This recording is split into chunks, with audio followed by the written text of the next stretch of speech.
Thank you very, very much. First of all, thanks to organizers to invite me to have a chance to meet with you and exchange maybe some ideas, some provocative ideas, more questions than answers, because it's the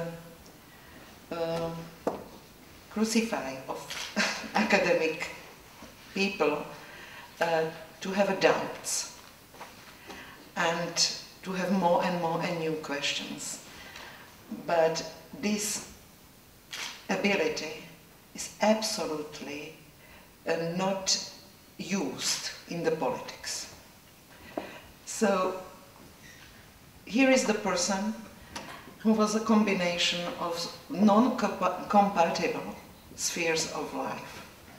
Academic, with provocative questions, doubts, and understanding, and politics, where you have to decide, and you have to be responsible, and when you have to react on immediate situation immediately, and without doubts.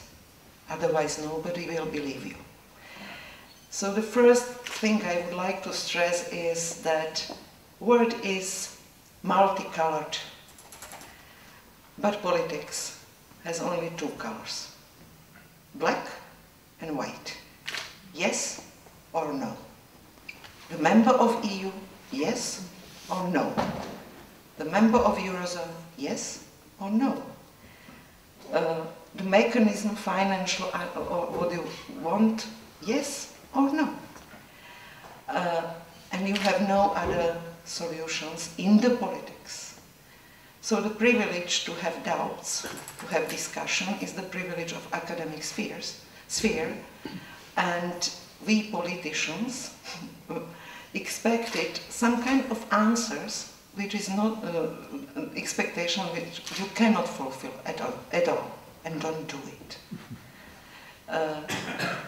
If you do not mind, I will speak in 3 blocks. First, please let me introduce my small, wonderful country, Slovak Republic. Short advertisement, I promise, short. Second block, where we are, what's going on with our countries, with the Europe, with the world. Are we in crisis? Not. Second block, I will try to give you some possible answer for discussion. And third, liberal democracy, the feature of modern societies. Good or not? Are in crisis or not? Can we continue or not? And what are the main risks? Europe faced 3 major shocks. 2 oil prices, as you know. One, to be precise, it was Arab oil embargo 1973-74, it was first shock. Second, Iranian revolution 1979 and Iran-Iraq war 1980. These 2 oil prices increases the prices in the whole world and recession in whole world and whole Europe.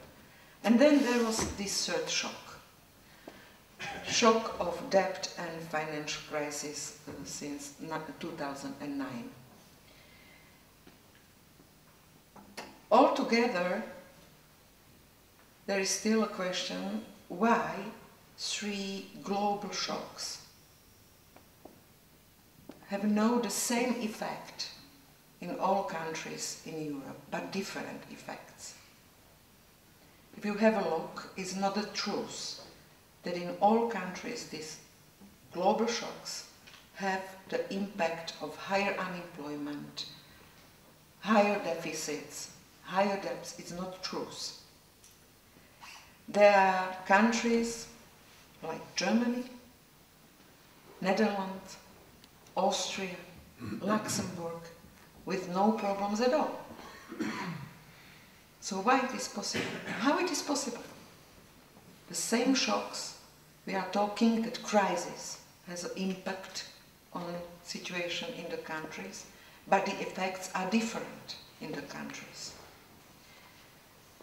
My answer, and I don't think it's the only answer to this question, please. My answer is that the difference is based on democratic institutions in the countries. The differences of institutions in the countries are the main factor of the consequences and effects of global shocks in the world and in Europe. And what we have at present, influence of economic groups on political decision makers. I know it sounds not very good that somebody invisible, according to Senna and many others political scientists, is governing us through visible and voted political representation, but it's a reality. That's why citizens are asking for the change. That's why we have full streets, squares of disappointed people. Doesn't matter if you are in Paris, Roma, Brussels, Bratislava, doesn't matter. They are dissatisfied with oligarchical democracy because of non-representation of their interests, because of paying the cost of crisis.